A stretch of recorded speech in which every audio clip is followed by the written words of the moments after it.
இன்றைக்கு கணினி மொழி வந்து விட்டது, அது புதுமை.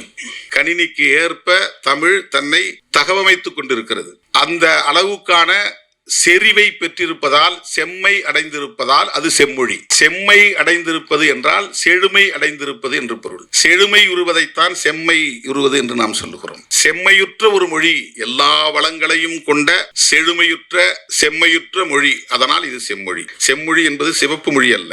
செம்மொழி என்பது செம்மையுற்ற மொழி. செம்மையுற்ற மொழி என்றால் செழுமையுற்ற மொழி. செழுமையுற்ற என்றால் எல்லா வளங்களையும் உள்ளடக்கிய மொழி என்று. ஹைலி ரிச்சஸ்ட் லாங்குவேஜ், அதுதான் செம்மொழி.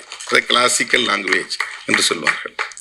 அப்படிப்பட்ட இந்த மொழிக்கு இன்றைக்கு உலகளாவிய பெருமையை சேர்க்கக்கூடிய ஒரு நூல். எத்தனையோ படைப்புகள் தமிழிலே உண்டு. சங்க இலக்கியங்கள் உண்டு. 11 மேற்கணக்கு நூல்கள், 11 கீழ்கணக்கு நூல்கள். 11 மேற்கணக்கு நூல்கள் 10 பாட்டு 8 தொகை. 11 கீழ்கணக்கு நூல்கள் 18 நூல்கள் இருக்கின்றன. அதிலே நாலடியார் ஒன்று, இன்னா 40, இனியவை 40 போன்ற நூல்கள் எல்லாம் வரும்.